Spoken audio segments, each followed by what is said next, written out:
Top 5 regrets of the dying. ব্রনিওয়ারের একটা দুর্দান্ত বই, যেটা ওয়ার্ল্ড ফেমাস। বলা হয় আপনার টোটাল লাইফকে চেঞ্জ করে দিতে পারে এই বইটা। এই ভদ্রমহিলা একজন নার্স ছিলেন। তো ওনার চাকরি করাকালীন উনি অসংখ্য মানুষকে সার্ভ করেছেন যারা মৃত্যু বেডে ছিল। তো মৃত্যু বেডে থাকা অবস্থায় উনি মানুষকে প্রশ্ন করেছিলেন, আপনার জীবনের অনুশোচনাগুলো একটু বলেন তো, কী কী নিয়ে আপনি এখনও অনুশোচনা করেন এবং আপনি যদি সুযোগ পেতেন এই কাজগুলো করতেন। তো এমন 5টা বিষয়কে উনি পরবর্তীতে সামারাইজড করে টপ 5কে দিয়ে একটা বই লিখেছেন, যেটার নাম ছিল top 5 regrets of the dyeing. এর মধ্যে প্রথমটাই হচ্ছে, বলছিল আই উইশ আমি যদি আমার নিজেকে নিয়ে আরেকটু ভাবতাম, নিজেকে সময় দিতাম, নিজেকে ভ্যালিউ দিতাম অন্য লেভেলের, তাহলে আমার কাছে অনেক ভালো লাগতো। আমি কাজটা করি নাই। আমরা অনেকেই এই কাজটা করি না, মানুষের জন্য সব করি কিন্তু নিজের জন্য করি না, রাইট? নাম্বার 2, আই উইশ আমি যদি একটু কম হার্ড ওয়ার্ক করতাম। ইয়াস, সঠিক শুনছেন, হার্ড ওয়ার্ক কম করতেন। বেশিরভাগ মানুষ মৃত্যু বেডে গিয়ে এই চিন্তাটা করে, লাইফে যদি একটু কম পরিশ্রম করতেন, আরেকটু আনন্দ করতে পারতেন, আরেকটু সময়টা অন্য জায়গায় দিতে পারতেন, লাইফটাকে এনজয় করতে পারতেন। সো আমরা যারা টাকা টাকা টাকা, কাজ কাজ কাজ, এই যে সকাল 9টা থেকে শুরু হয়, রাত 10টা 12টা পর্যন্ত চলতে থাকে কন্টিনিউয়াস, প্লিজ এখনও ভাবেন, সময় আছে।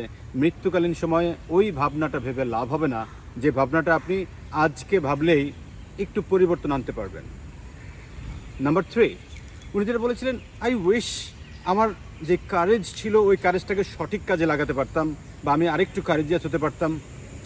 এই জায়গাটা উনি অনুশোচনা করেন। আমাদের অসংখ্য মানুষ এরকম অনুশোচনা করে। আপনি খেয়াল করে দেখবেন, এই যে একটা ছাত্র আন্দোলন হলো, আমাদের মাশরাফি বিন মর্তুজা অনুশোচনা করছেন কিন্তু, কারণ ওনার কিন্তু সেই সাহসটা ছিল, বাট উনি সামহাউ ওনার সেই কাজটা উনি করতে পারেন নাই, আন্দোলনের সপক্ষে থাকতে পারেন নাই। এই জন্য কিন্তু উনি ওপেনলি বলেছেন যে এই অনুশোচনা আমার আমৃত্য থাকবে। তো আমরা অসংখ্যবার হয় আমার অফিস, আমার বাসা, বিভিন্ন জায়গায় আমার কারেজ নিয়ে মন যেটা চায় সেটাকে সঠিকভাবে তুলে ধরাটা আসলেই দরকার। নাম্বার 4, আই উইশ আমার আরও কিছু ভালো ফ্রেন্ড থাকতো। ইয়েস, ভালো ফ্রেন্ড, যেই ফ্রেন্ডরা আমাকে আরেকটু সময় দিত, যাদের কাছে গিয়ে আমি আরও একটু মন খুলে কথা বলতে পারতাম, বেড়াতে পারতাম, ওদেরকে নিয়ে অন্য জায়গায় ঘুরতে পারতাম, টাইম স্পেন্ড করতে পারতাম। এইরকম একটা বন্ধু মহল থাকলে খুব ভালো লাগতো। 5 নাম্বার, আমি যদি আমার হ্যাপিনেসটাকে চয়েস ধরে নিতাম। সুযোগ ছিল কিন্তু আমার, কারণ হ্যাপিনেস এটা একটা চয়েস। আমি যেখানে যে অবস্থাতেই থাকতাম না কেন, আমি হ্যাপিনেসটাকে যদি প্রায়োরিটি দিতাম, তাহলে লাইফটা আমার আরও ভালো কাটতো, আমি আরও অনেক মজা করতে পারতাম। আমার ফ্যামিলি মেম্বার্সকে টাইম দেওয়ার সময়টা আমি অনেক হ্যাপি থাকতে পারতাম। আমি বিভিন্ন জায়গায় যেখানে গিয়েছি না কেন, হ্যাপিনেসটা যে একটা অনেক বড় ফ্যাক্টর, সেই জায়গাটাকে আমি গুরুত্ব দিতে পারতাম।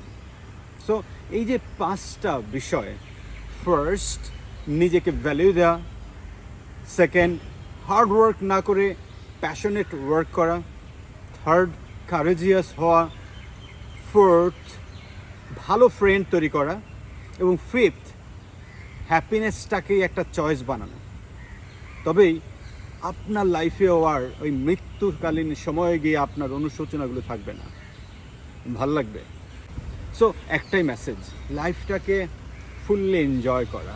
সৃষ্টিকর্তা আমাদেরকে যেই কাজে পাঠিয়েছেন সেই কাজটা অফকোর্স করে, এবং আমার প্রতিটা বিষয় আর একটু হ্যাপিভাবে করতে পারার নামটাই আসলে সত্যিকারের জীবন। ভালো থাকবেন, থ্যাংক ইউ।